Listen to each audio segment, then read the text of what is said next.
Hello and welcome to this edition of Thinking Unbound, where I'm joined by Jonathan Aubrey-Smith and Hasitha Subasinghe from WTW's London market practice. Today we'll be investigating the usage of pricing models within the London market. In the backdrop of increasing pricing actuaries being involved with pricing in terms of underwriters and a more technical view of underwriting, how do you feel about underwriters being properly invested in pricing models? They are invested in it. It's just that the issues are that the models aren't nuanced enough. It doesn't cater for the nth degree of that particular risk.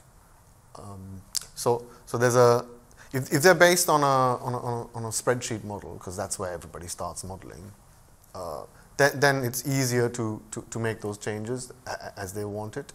But once they begin to go onto a platform, or once they begin to link those models into data collection, then what I found is that it becomes more challenging to change things. It becomes more challenging to add new nuances into pricing, and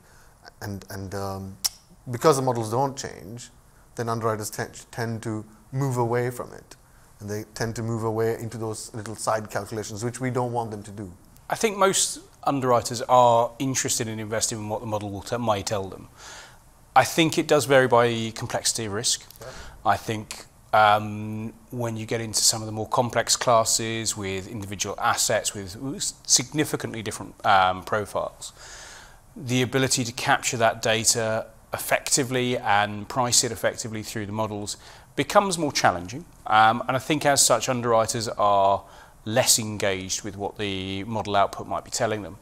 The flip side of it is they are invested in them to the point where it makes a difference to them. So whether it's helping them price an individual risk, or whether it's allowing them to make sure that they're tracking their portfolio, they can provide benchmarks about where they are, where they're pricing relative to historic pricing for the same styles and types of risk.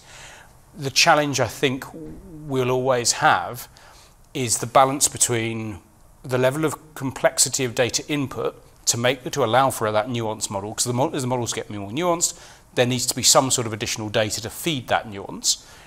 And there's a challenging balance between the complexity of the model, which is what underwriters would like, but also feeding that model, which the underwriters don't want to have to do manually. And it'll be interesting to see how that develops in the coming years, with additional structured data potentially being available through the market, whether it's from brokers or whether it's through things like generative AI or other solutions that might allow you a more nuanced data set to go into those tools, which I think would give them an additional power that would help underwriters buy in. So expanding on that data piece, that's like what's in the models and how much detail is in there. So let's say like you're looking at an energy risk with multiple assets in there, including pipelines and rigs, etc., right? So once that goes beyond a certain number, underwriters want to look at it aggregated. So the pricing platform that they build, it doesn't quite cater for that kind of feature. Things like, oh, I'm sharing pipelines with other risks. I've got hundreds of rigs. I just want to look at it aggregated and rate it on that basis. And things like little coverage features. Do I want underground blowout for this thing? Do I want redrill on this thing? So all those details, nuances and data nuances, just get missed out or just gets diluted away because the problem is so complex. And people tend to move away from the model. How does the industry move forward on that? Because we operate in a marketplace where there's very esoteric risk. There's each of the different requirements are very different, and therefore, as you just mentioned, all of those nuances which often get overlooked, but are so important to the actual understanding of that particular risk. How does the industry move forward on that basis? So I've noticed that there's a lot of investment in data and collecting data at the detailed level. I know it's coming in, even through brokers, it's coming through now. And also the industry is using data augmentation. So I've noticed that more on like financial lines classes where data is available to augment. I've noticed that even in property, even commercial property, there is data augmentation. Even in marine hull, there is data augmentation. Airlines, there's data augmentation. So where there isn't detailed data of the underlying and there is some indication to link it to a third-party data provider, even in cyber, right? We get that data augmentation piece coming in. That'll help underwriters, because underwriters don't want to be entering the things. But I think there's an interesting timing piece with that. So whilst I agree, I think the quality and the depth of data is increasing. I think it's got a very long way to go to be as deep and as high quality as it needs to be, but I think it's on that road. There's the interesting flip side of that is the claims data that relates to it.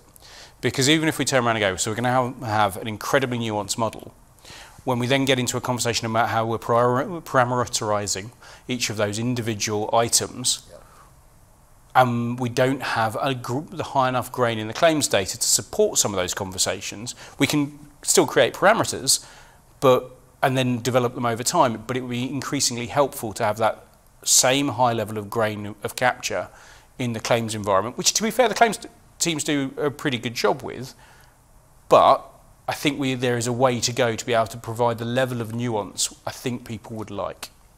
So expanding on that claims point, they're very good at linking the claim to the policy, it's obvious.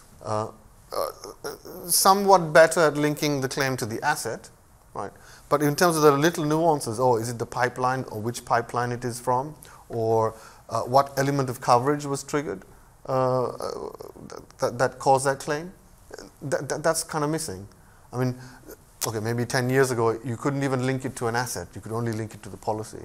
But now we've moved on from that, right? There is definitely linking to an asset, especially if it's a big event. It's a bit more, I would say, better entered. If it's a slightly smaller claim, then it's just not entered in detail. And suddenly your estimation of parameters, right, especially when it comes to like determining attritional value, that becomes difficult and challenging. Yeah. It feels like the market has gone through it's gone through a period where they've developed these pricing models and which has enhanced the understanding of the risk. And now the difficulty that the market is facing is actually how do you then sort of fine tune and get a better grip and sophistication and accuracy of these pricing models. And in order to do that, it needs to have that claims capture aligned to the underwriting and the pricing models derived. Do you think there's actually there's a role of the pricing actuary, not just designing and developing the pricing model, but also the claims capture model to sit alongside that so that the two are integrated at that point in time?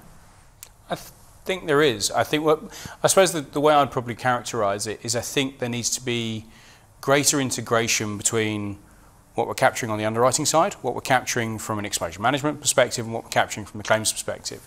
And that involves actuarial input, the pricing actuaries. It involves reserving input. I think most importantly of all, it does involve that direct underwriter input. But it's about being really clear about what is it that we need to capture and how do we link it back together. Because I think quite often in organisations, you're still in a scenario where you may have your premium and claims linked in a data warehouse, but quite often the modelled exposure data that's gone through RMS, AIR, EchoCat, whoever it may be, still sits in its own platform and isn't then linked back at that lower grain into that wider data set. And I think there's an interesting challenge there about pulling all of that together that would give the power to making the better decisions about how you build those models, how those models work, from both a actuarial input but also from an underwriting input. I think it would allow people to make much more nuanced and sensible construction decisions in that process.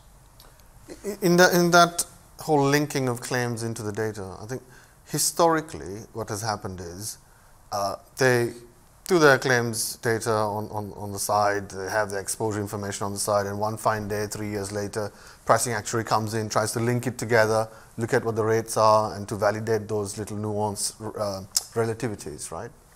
And in that process, they discover, oh, I can't link it properly because so many things are missing. So that's what used to happen historically, and the challenges around that.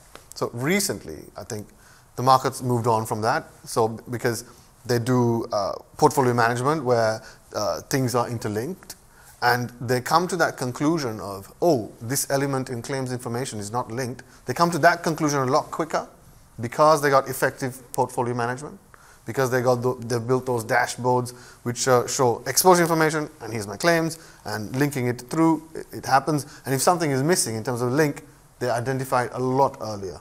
I think that is very powerful when it comes to connecting your claims and making your claims useful.